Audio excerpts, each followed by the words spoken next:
Gakonga, your coach and the pioneer of Vision Total Football Kenya. Hello, my fellow Kenyans. What I want to say today is this. As Kenyans, we must learn a lesson that things don't require forever to prove that you are doing good things. And this is why, if you look the achievements that have already been completed by Major Muhammad Badi, the Nairobi Metropolitan Service Unit that he is heading, people are seeing tangible changes in Nairobi. And think about this. We have had governors come and go in Nairobi. We have had Nairobi looking like shit. We have had people who cannot make change, and they have come and gone.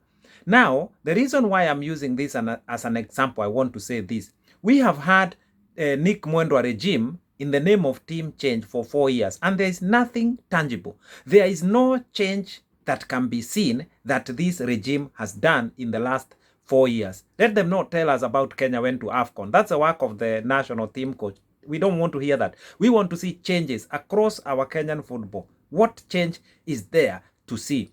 And this is a clear sign of what I'm saying, that FKF has been confusing movement with progress. So they move around in zero grazing, because if you tie a cow somewhere and zero graze the cow, for 1 month, the cow can cover a distance of Nairobi to Egypt. And the cow will be thinking that it has been traveling for a very long time and very far. But when you think about it, there is no progress. So this is the problem of confusing movement and progress. And that is exactly what FKF regime has been doing, making a lot of movements, but there is no progress. Think about the two football elections that have come and gone, and they are equal to nothing. Think about the story of OBE Van, what it has done to the country, and that equals to zero. Think about the center of excellence that we are being told in Nairobi, which will equal to nothing. Because if this is the way that we are going to nurture talents in the country, we are in trouble. This center of excellence should be left to professional football clubs in Kenya. We already have 18 professional clubs, and Wazito, the president of Wazito, is already going to show exactly what a center of excellence means. Now, if we can have these 18 football clubs establishing in their own capacity, center of excellences, that would be the greatest idea. But when you have a federation talking of one center of excellency that is costing the country so much, and there's only 15 players there, I think age 17. So this is not the way to nurture enough talents in the country, and that should not be the work of the federation. Leave that to professional clubs. It is the professional clubs that should be boasting about centers of excellence. The federation should be doing other things that are going to help Kenya as a country. 50 million Kenyans benefit from the country's football. But this idea of confusing movement and progress, zero grazing for 4 years, and then the regime is claiming that it wants to go back for another 4 years once again to do zero grazing. If Major General Badi can show progress in 100 days, what have we lost already in 4 years? And now people are talking of putting back the same regime of Nick Mwendwa for another 4 years. Again, it is not about the regimes. Regimes have come and gone. It is not about the football president. Football presidents, we have seen many come and gone. It is about the football system that we must change through a football evolution, so that our country can benefit from the football system. Unless we change the football system, we are going to keep complaining, we are going to keep arguing, we are going to keep doing elections and electing presidents who will not at all help the country's football. Think about the ending of the league, that the president just decided overnight, and the league ended. Instead of consultation, instead of involving the Kenyan Premier League, who are actually the stakeholders in the league. So these things are telling you something about the football system in the country. Look about the sponsorship deals that we have that we have been seeing all over the place. Again, being facilitated by the federation. These are PR, and I keep saying this because this is not what the federation should be doing. The federation should be focusing, the federation should be focusing on different things that will help the country have the best football. These sponsorship deals, they should be left to clubs and the leagues themselves. What the clubs and leagues should achieve is that they should be empowered, the leagues and all of that, so they can take care of their sponsorship deals, they can take care of their merchandise, they can take care of their development. What they need is support, not deals negotiated for them. This is a PR from FKF office because they want to be re-elected again. But I have another question for you. This team was elected as Team Change. 4 years later, what has happened? Why are they changing the name? Now the regime want to be elected as Team Blue. This is only practiced by the people who have failed, by the people who have no integrity, and they want to hide what they were before and come up as a new team. Kenyans, this is not the way to go. Kenyans, like-minded people, let us join our hands together and make sure our football revolution is successful. That's the only way that we are going to liberate our football and give it back to the people. Our football has been captured and it needs to go back to the people. The football in Kenya belongs to the people of Kenya so that everyone can benefit. The government can benefit. Our economy can benefit. We know so well our football is taking us to nowhere. We know the poverty within our football should not be like that in a country of 50 million people. Therefore, we have leadership that cannot sort the issues of our football.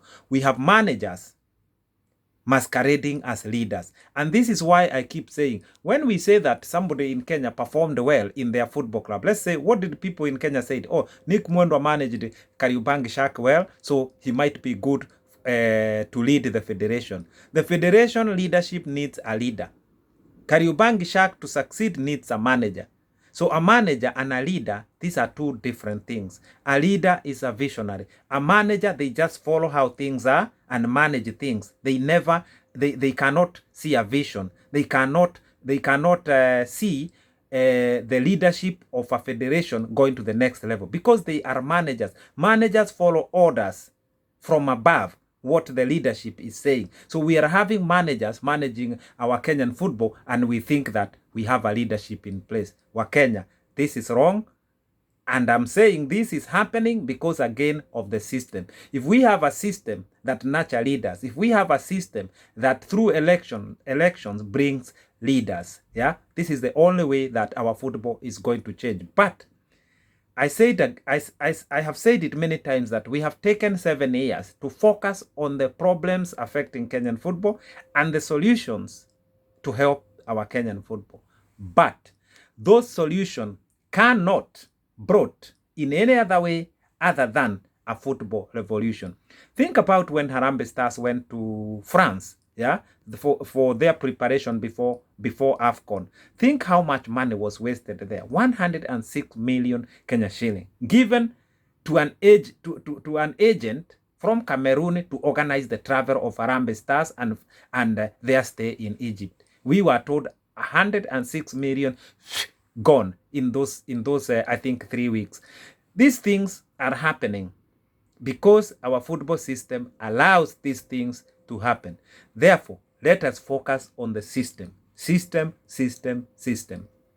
And the way Major General Mohammed Badi has proved, you don't need that much time to show progress. But for me, if we want to head to the right direction in matters Kenyan football, the system is what is critical. Once we sort the system, we can be guaranteed that we are heading to the right direction and for many years to come. I urge you, fight for yourself, fight for your daughter, fight for your sister, fight for your brother, fight for the country's football. If you don't, the future generations are going to question it.